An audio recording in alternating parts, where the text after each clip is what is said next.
Senhor esteja convosco. Ele está no meio de nós. Proclamação do Evangelho de Jesus Cristo, segundo João.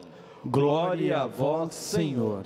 Naquele tempo, Jesus disse aos judeus que nele tinham acreditado: se permanecerdes na minha palavra, sereis verdadeiramente meus discípulos e conhecereis a verdade, e a verdade vos libertará. Responderam eles: somos descendentes de Abraão e nunca fomos escravos de ninguém. Como podeis dizer, vós vos tornareis livres? Jesus respondeu: em verdade eu vos digo, todo aquele que comete pecado é escravo do pecado. O escravo não permanece para sempre numa família, mas o filho permanece nele para sempre. Se, pois, o Filho vos libertar, sereis verdadeiramente livres. Bem sei que sois descendentes de Abraão. No entanto, procurais matar-me, porque a minha palavra não é acolhida por vós. Eu falo o que vi junto do Pai, e vós fazeis o que ouvis de vosso pai. Eles responderam então: o nosso pai é Abraão. Disse-lhe Jesus: se sois filhos de Abraão, praticai as obras de Abraão. Mas agora, vós procurais matar-me a mim, que vos falei a verdade, que ouvi de Deus. E isso Abraão não fez. Vós fazeis a obra do vosso pai. Disseram-lhe então: nós não nascemos do adultério, temos um só pai, Deus. Respondeu-lhes Jesus: se Deus fosse vosso pai, vós certamente me amaríeis, porque de Deus é que eu saí e vim. Não vim por mim mesmo, mas foi Ele que me enviou. Palavra da salvação. Glória a vós, Senhor. Que a palavra de Deus perdoe os nossos pecados. Amém. Queridos filhos e filhas, nós estamos em plena novena de Nossa Senhora de Guadalupe, e nós estamos pedindo: Nossa Senhora de Guadalupe, socorrei-nos sem demora. Nossa Senhora de Guadalupe, socorrei-nos sem demora. Nossa Senhora de Guadalupe, socorrei-nos sem demora. Filhos queridos, o Evangelho de hoje, ele nos coloca dentro daquela temática de que Jesus, e fica claro nessa quinta semana, um propósito litúrgico, teológico e espiritual: mostrar que Jesus é o enviado do Pai. É um tema recorrente, e você vai perguntar por quê? Porque a partir de domingo, e hoje no final vou falar os horários de missa da Semana Santa, nós veremos o Cristo traído, nós veremos o Cristo enganado, nós veremos o Cristo abandonado, nós veremos o Cristo sofredor, nós veremos o Cristo crucificado e morto, e depois ressuscitado. E nós poderemos cometer um erro de pensar: a que veio Jesus Cristo? Por isso essa semana, que começou com a ressurreição de Lázaro, mostrando Jesus que está sobre a vida e sobre a morte, prefigurando a sua própria ressurreição, nos quer colocar Jesus como enviado, e vai de forma catequética nos levando um aprofundamento nesse aspecto. Veja, Jesus começa a dizer a quem são os destinatários do Evangelho de hoje. Jesus está se dirigindo para quem? Traduzindo a palavra destinatário. Destinatário é com quem Jesus conversa. Jesus está conversando com aqueles que creram nele. Ele começa assim: aqueles que acreditaram. Então eu diria, a princípio, para nós, que somos cristãos, somos católicos, você está acompanhando a missa, você de alguma forma está expressando a sua fé em Jesus Cristo. Então o que o Senhor tem a dizer para mim e para você? Permaneçam na minha palavra. Repito, permaneçam na minha palavra. Nisso sereis meus discípulos. Ora, Jesus até coloca uma condição: querem ser de fato meu discípulo? Permaneçam na palavra. Na mesma proporção que aparece a palavra, é permanecer. Permanecer significa todos os dias tomar a decisão, porque nós podemos ter, e eu tenho grande perigo disso, de termos momentos de voltar-se para Deus. Vou dar um exemplo. Não se preocupe, essa tosse não é outra coisa senão ser alergia. Coronavírus não, graças a Deus, e Deus me livre. Filhos, nesse aspecto, permanecer. Você lembra de um texto que Jesus disse: eu sou a videira, vocês são os ramos, permaneçam em mim. Permanecer quer dizer vínculo íntimo da seiva, vínculo íntimo dos nutrientes. Nesse aspecto, eu tenho um pouco de receio que agora na pandemia, e até tendo que lidar com a fragilidade, eu acredito que o grande recurso disso, isso eu vou falar um pouco à noite, a morte se apresentou para nós de uma forma muito mais próxima, então causa medo, e em virtude disso, muita gente está se voltando para Deus, pelo medo.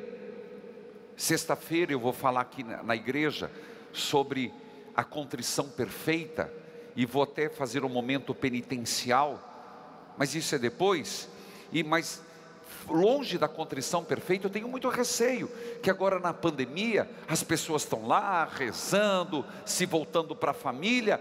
Quando passar, e Deus abençoe que passa, a tempestade vai passar com Deus, as pessoas voltem aos mesmos erros.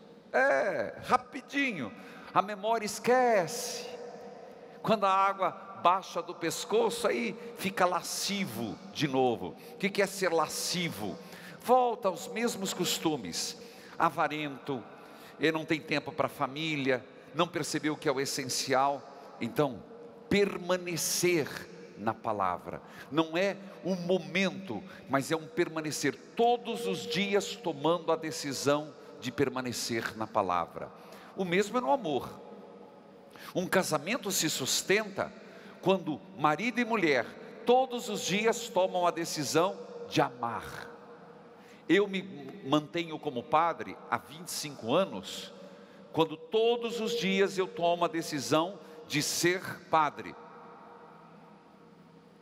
Permanecer na palavra não quer dizer que nós sejamos santos, não quer dizer que nós não teremos quedas, não, quer dizer, caiu, levante-se, mas eu permaneço em Jesus Cristo, eu permaneço na palavra. Você entende que isso é uma decisão, é de certa forma, para mim, para você, um exercício diário de adesão. Então este ponto é muito importante, e eu te pergunto, essa pergunta me surge: qual é a nossa constância em Jesus Cristo? Qual é a nossa permanência em Jesus Cristo? Cuidado, quanta gente tem o hábito de começar tudo e não termina nada. Tem gente que começou faculdade e não termina, começou inglês não termina, começou curso não termina, começou isso não termina. Permanecer, isso é sabedoria e maturidade. E tem uma consequência: ao permanecer na palavra, conhecereis a verdade. A palavra de Deus, a palavra de Jesus Cristo nos mostra a verdade. Então compreenda, aqui tem um segundo ponto dessa primeira parte da minha homilia. Se a primeira é permanecer na palavra, a segunda é conhecer. Como que nós conhecemos a verdade, gente? Vamos ser sinceros, hoje a gente não sabe, fica meio na dúvida, o que é verdade e o que não é verdade. Tanto que foi preciso para isso, criar até um dispositivo de aplicativo que põe fake news. Esses dias eu recebi uma mensagem, falei, mas será que é verdade? Aí mandei para uma pessoa que é bem mais habilidosa que eu, procurou, tem, né, até colocou lá e veio fake. O que é verdade? Até Pôncio Pilatos perguntou. Então como eu como cristão, você como cristão, vamos tentar dividir o que é mentira, o que é fake news na própria fé, mas também em outros aspectos, permanecendo na palavra. A palavra de Deus, quando ela entra nos nossos ouvidos, seja na missa, seja na leitura diária, seja nessa abertura para esse mundo de Deus, ela vai clareando nossos pensamentos, e nós vamos distinguindo, não adianta, vai sim, a pessoa vai distinguindo, certo, errado, joio, trigo, naturalmente, porque a palavra de Deus forma a nossa consciência. A palavra de Deus, eu repito, forma a nossa consciência. Você está entendendo o que eu estou falando, meu filho? Dizer que você não tem consciência, nós podemos ter uma consciência relaxada, mal formada, mas nós podemos, Paulo Freire dizia na educação, uma consciência crítica, uma consciência madura. Como que um cristão tem uma consciência madura? Quando você faz a palavra de Deus entrar na tua cabeça, meu filho. Desculpa fazer esse gesto. Não é ficar andando com a palavra de Deus aqui como um boné, mas é derramar a palavra de Deus sob a luz da revelação, sublumine revelaciones. Você entendeu o que eu estou falando? Agora, lamento, se o teu critério é o Big Brother, fica lá. Se o teu critério é o fake news, se o teu critério não é a palavra de Deus, danou-se, meu filho. Tem consequência. A verdade libertará. Terceiro ponto. A verdade liberta. A palavra forma consciência, faz a verdade, e a verdade só tem um caminho: liberta. Se isso é verdade, a mentira escraviza. A mentira não tem futuro. O não conhecimento da palavra, ela nos escraviza. Ela deixa de ir para aquilo que é mais amplo, para nos tornar reféns. Hoje eu atendi um homem, com todo respeito a ele, mas ele dizia: minha mulher me abandonou faz 25 dias, até no começo eu fiquei com medo que ela abandonou porque escutou meu retiro, ainda fiquei na dúvida, não quero destruir casamento de ninguém não, mas orientei, filho, espera passar, agora no coronavírus não dá nem para ir visitá-la, mas depois vá dialogar. Mas eu até rezei com ele: Espírito Santo, mostra a verdade, porque uma planta, insisto nessa comparação, ela não morre do dia para a noite, ela murcha de um dia para o outro. Então a verdade liberta. Esse era o terceiro ponto. Mas o Evangelho não termina ali, ele tem mais. Diz o texto: eles disseram: Senhor, nós somos descendentes de Abraão, nunca fomos escravos, do que vai dizer que nós temos que nos libertar? Ah, meus irmãos, mas aqui vamos atualizar. Puxa, eu sou católico, eu sou cristão, eu sou uma pessoa que acompanho o Padre Reginaldo no rádio, acompanho a Experiência de Deus, acompanho as Santas Missas, participo, vou na minha comunidade, do que eu vou me libertar? Não tenho nada que me libertar. Sempre temos, e Jesus deixa muito claro isso. Quem comete o pecado é escravo do pecado.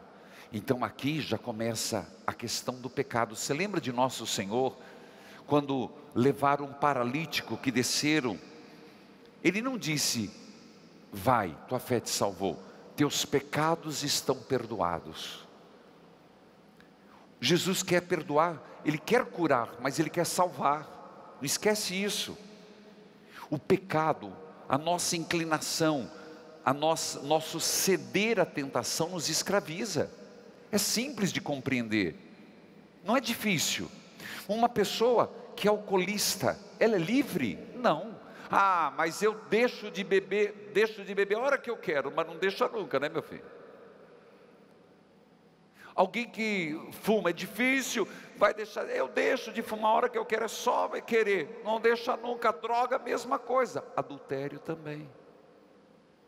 O pecado escraviza. Você escutou? E eu te pergunto, nos vícios, da maledicência, mas vamos em outras coisas, do egoísmo, da ganância, isso cria vínculos dentro de nós que nos escraviza. Então, a liturgia, nesse segundo ponto da homilia, vem a nos dizer que nós somos escravos dos nossos pecados, somos mesmo. Uma atitude repetida, má, se torna num vício. Então, onde somos escravos hoje?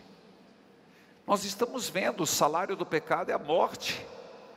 Dá uma olhadinha, ninguém é culpado do coronavírus, mas tem algo que a terra está gritando aos céus, e ao mesmo tempo, Deus gritando aos homens. Lembrem-se que são criaturas. Lembrem-se da partilha, da solidariedade e do respeito ao outro e à natureza. O pecado escraviza. Por isso, logo depois nosso Senhor vai dizer, eu posso lhes dar a liberdade, porque eu sou enviado do Pai. Mas não, Senhor, nós somos filhos de Abraão. Aí vem toda a discussão que eu não vou aprofundar agora, mas vem a discussão, nosso pai é Abraão, e Jesus disse, nós somos cristãos, nós somos católicos, nós somos do apostolado oração, nós somos da obra evangelizar, nós somos ministros, e o Senhor vai dizer, se vocês são tudo isso, me escutem, deixe que a minha palavra os liberte, deixe que a minha palavra faça de você, homem, mulher, uma criatura nova, uma pessoa nova. Então você entende que essa liberdade, ela não é só individual, é uma liberdade que vai para o coletivo, que vai na dimensão até, com certeza, antropológica, teológica, de todo ser humano. Essa é a verdade que liberta. Existe outro ponto, vós quereis me matar, e aí começa exatamente mostrar, quem é que quer matar Jesus? Aqueles que não se abriram à palavra. Quem quer continuar construindo relações humanas, baseadas só no poder econômico?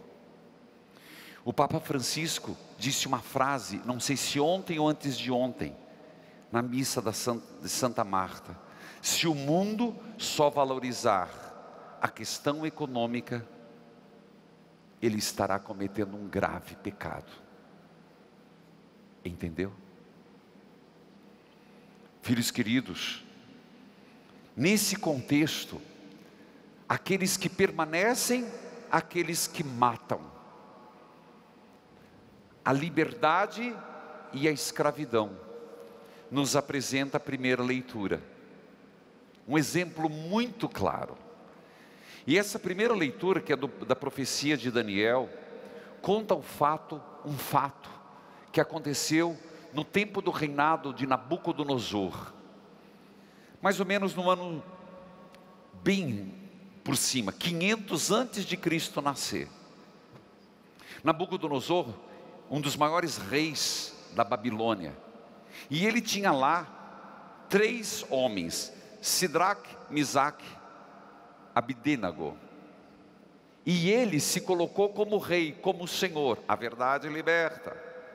O Deus que liberta, esse é o questionamento.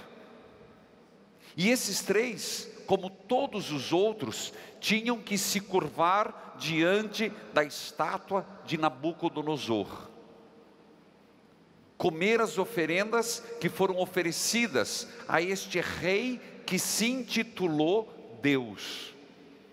Esses três homens se recusaram. E é uma história forte, porque Nabucodonosor é influenciado de todos os lados e coloca que eles sejam jogados na fornalha. A fornalha está queimando, ardendo, perdão. E eles são colocados. Mas pela fé em Deus, porque foram fiéis a Deus, porque foram tementes do Deus verdadeiro, o fogo não lhes consumia a carne. O que se quer passar com todo esse texto? Que quem é fiel a Deus, quem é fiel mesmo que jogado na fornalha ardente, não se decepciona. A verdade liberta. Padre, não entendi. Então quer dizer que se eu vou na fornalha ardente eu não ficarei, e então quer dizer, não serei queimado. Então quer dizer que porque eu sou temente a Deus não tenho perigo de pegar o coronavírus? Não é isso, meu filho. Não é isso. A verdadeira liberdade não se aplica só nesse mundo. Nesse mundo tereis grandes provações, e talvez se jogados formos a uma fornalha ardente, iremos queimar sim, mas nem por isso perderemos a maior liberdade, que é aquela que nasce de Deus. Pode nos consumir a carne, mas não pode nos queimar a alma e a salvação. Não significa que um temente a Deus, por ter se aberto à graça de Deus, está isento de morrer de coronavírus ou de pegar. Eu também estou, me cuido, tenho receios, tenho. Mas não quer dizer que com isso nós devemos entender que esse é o mal maior. Volto a mostrar, aqui nós temos 28 padres italianos. Eu sei que as câmeras estão lá, não se preocupe. Mas ao todo nós sabemos que foram mais de 50 que morreram cuidando dos doentes. A igreja continua, os padres nas suas comunidades, eles não têm televisão, mas estão lá com as internets, mas estão visitando os doentes, estão atendendo os que precisam. E se alguém pegar, não é porque Deus não ajudou. Você compreende a diferença? Isso é importante. Mas algo que é verdade, que Jesus nos liberta, na vida presente e na futura. Essa liberdade de quem confia no Senhor. E vou dizer mais, a liberdade, vou dar 2 exemplos. De São Damião, na ilha de Molokai. Nunca ouvi falar, padre. Mas um homem que foi mandado para uma ilha de leprosos. Se coloca no lugar. Em plena doença. E ele, na liberdade de saber que servia o rosto de Deus, a Deus, no rosto do pobre, no rosto do leproso, ele era livre. E ele atendeu a todos, contraiu a doença, sim. Mas você vai dizer que loucura. Não, que amor a Deus. Se o grão de trigo não morrer, não pode germinar. Essa é a liberdade. Essa é a liberdade que deveria nos fazer mais solidários nesse tempo difícil. Quantos atendi uma pessoa no Nordeste ontem, em meio a toda a pandemia, enchente? Quantos na sua cidade não estão precisando? Eu sei, você vai dizer, mas isso é um problema do governo. Sem dúvida, e não tiro. E isso é um problema governamental, de todas as instâncias. Mas o arroz e o feijão, que de repente você pode dar a alguém, é a liberdade de que Deus não deixará faltar. A solidariedade. Só é solidário quem é livre. Só ama quem é livre. E a liberdade vem, sem dúvida, da verdade, do conhecimento de Deus. Eu quero terminar ainda cantando um trechinho, Maria Santas Chagas. Nos braços da mãe puseram o filho crucificado. Lá na porta nós colocamos embaixo da cruz, essa cruz que tem todo esse tecido vermelho, lembrando as chagas do Cristo e as chagas que estamos vivendo hoje, que depois será mandada para todos os nossos associados, depois que tudo passar, numa proclamação da vitória. Mas olhe para a imagem de Nossa Senhora e de Jesus nos braços. De novo. Nos braços da mãe puseram o filho crucificado, em meio às lágrimas as chagas lavou. Foi a primeira que as tocou, que as beijou. Foi a primeira a fazer adoração. Você sabia que uma parte da Ave Maria foi acrescentada em meio a uma grande pandemia? Não sabia disso? Mas eu lhes conto como devemos nos apegar a Nossa Senhora. Você sabe que a primeira parte é toda bíblica. Ave Maria, cheia de graça, o Senhor é convosco. Bendita sois vós entre as mulheres e bendito é o fruto do vosso ventre, Jesus. A segunda parte surgiu da oração da igreja. Santa Maria, Mãe de Deus, rogai por nós pecadores. Uma pausa. Não tinha essa parte agora e na hora da morte. Mas quando veio uma grande pandemia, a começar pelos monges e depois a população, viu em Nossa Senhora uma grande intercessora. Viu em Nossa Senhora alguém a quem suplicar. E no meio de uma grande pandemia, eles rezavam a Ave Maria, Santa Maria, e incluíram: Mãe, agora, na hora que estamos passando essa pandemia, na hora dessa peste, na verdade, foi numa peste, uma correção. Então, meus irmãos, se isso já aconteceu, e o que ficou na tradição cristã, vamos incluir: Mãe, agora.